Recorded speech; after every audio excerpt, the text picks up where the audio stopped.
Hey, what's going on, family? It's your boy LaRon. I'll be back with another video. You see the thumbnail, see this video's about. But before we get into that, I want to say what's up to my subscribers. Also, if you're new to the channel, welcome. If you are new, please consider hitting subscribe and turn on notifications, because on this channel we do thought-provoking videos, reaction videos, and once a month I do a review on the black-owned product. So if you're into that kind of content, hit subscribe and turn on notifications, and please like and share this content. All right, let's get into it. I don't want to be the one to do this, but I got to keep it real. I see a number of Instagram posts, Twitter posts, Facebook posts saying that it's messed up that Aaron Rodgers only got he missed one game from having COVID, and Antonio Brown is suspended for 3 games for a fake vaccine card, and people saying they both lied, and how Aaron Rodgers being white got less punishment than Antonio Brown, and Antonio Brown is black, and saying that see how they treat the black man type of thing, right? I seen it and I was like, I didn't look too much into the story, and I was like, all right, let me look into it. Why this is what it is, right? So I see this. Let me break it down. Clearly, we don't have all the info. If we have all the info, we shouldn't be looking at posts like this, right? But now that we do have all the info, well, all the info is out there, and people still want to say that same narrative. A white man get away with something a black man don't. It's not a good look. It's not a good look, because we need all the info, and we can't keep comparing one scenario to another because a white man did this and a black man did that. I get it, and a lot of times the cases are like that, but sometimes the cases aren't like that. And when the cases aren't like that, we put that narrative out there. The next thing you know, we run with it and thinking that it's an issue. And clearly, this is 2 different cases. So let me break down Aaron Rodgers first, right? All right, so in Aaron Rodgers' case, Aaron Rodgers never said he was vaccinated. What Aaron Rodgers did was he said he was immunized, and he told his team that, and also the league told the team. So everybody in the inside knew. The issue was he said he was immunized, and the media asked him a question, and that's the answer he got, and the media assumed that he was vaccinated until he caught COVID and he had to miss a game under the COVID protocols. So the league already knew. So once he, tested positive for COVID, he said, all right, tested positive for COVID. This is what I'm going through. This is what I got to go through. That's the only difference. That's the only thing. He had to go through the protocols after being tested positive for COVID. Just like anybody else who's not vaccinated, you got to go through protocols after you get tested for COVID.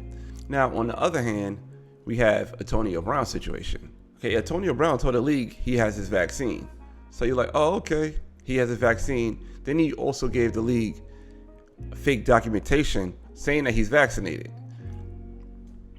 That's not the same thing. He gave the league fake documentation, so he's not going through the same thing that anybody who is vaccinated will go through. I'm not sure as of right now if Antonio Brown is vaccinated or not, but you provided fake documentation to your employer.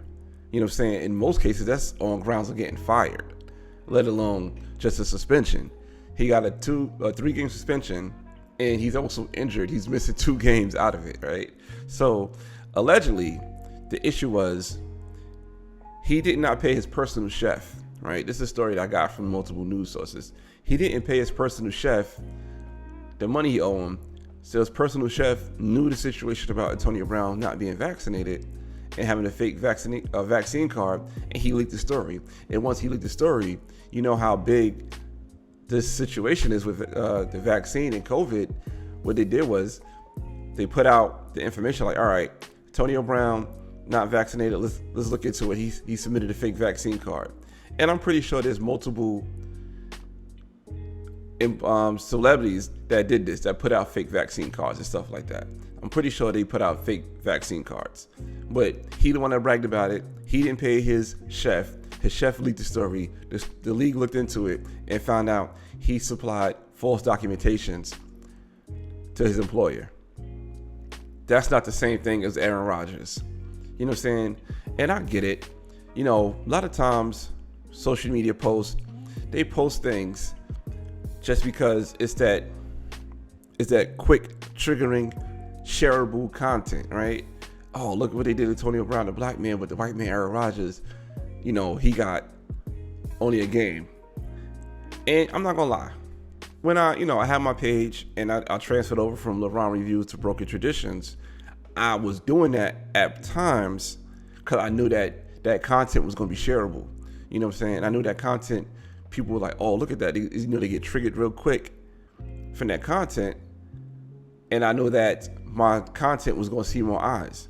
But it was hard for me to keep doing that because it's not sustainable to keep doing that. And it's not sustainable to keep manufacturing things that's not true. And once you keep doing that in your mind, you're like, it's not true. And there's been times I make posts like that and I will show somebody and tell somebody the real backstory. Be like, yo, check this out. Look what I just posted. And now look at these comments. And people will be arguing in the comments about it. And me knowing that I put out a false narrative. I did not want to grow my brand like that. And I stopped doing that because of that. And I'd rather do information, get information, put things out that's reputable. And to me, that makes sense. Knowing that I posted something and it makes sense, and that night I don't feel bad, or I'm not just looking at comments, seeing people going at each other for something so trivial or something that's a lie. I had to stop doing that. But I understand why those type of posts get traction. You know what I'm saying? But let me know what y'all think, man. Do you think that the Aaron Rodgers and Antonio Brown situation is still comparable after hearing that? Or do you think that the Aaron Rodgers and Antonio Brown situation is something that's kind of made up for social media posts and likes and clicks? In my opinion, it's something that's made up for clicks and likes. And it's like a lot of people don't go into details and figure out what's really going on. They just make something a post and they know people won't click it and not gonna look more into it and gonna get in their feelings and say, see, this is messed up. See what they're doing to the white man, or how they treat the black man compared to the white man. That's not the case in this scenario. You know what I'm saying? Antonio Brown gave false documentations. Aaron Rodgers just said, I'm immunized, and told the league he's immunized. And once he got contracted with COVID, he had to go through the COVID protocols like anybody else that's contracted with COVID. You don't have to be vaccinated in the NFL, but they do make things difficult for you to be unvaccinated in the NFL. Just Antonio Brown didn't want to get the shot and didn't want to deal with the difficulties. That's the difference. But let me know what y'all think about this, man. You know what I'm saying? I just think that we gotta stop looking more into posts like that, because people would definitely put those type of posts out, and we would definitely see a post like that and run with it and think that's the truth. But those are my thoughts, man. I appreciate you guys' time. All right, man. Till next time. Peace.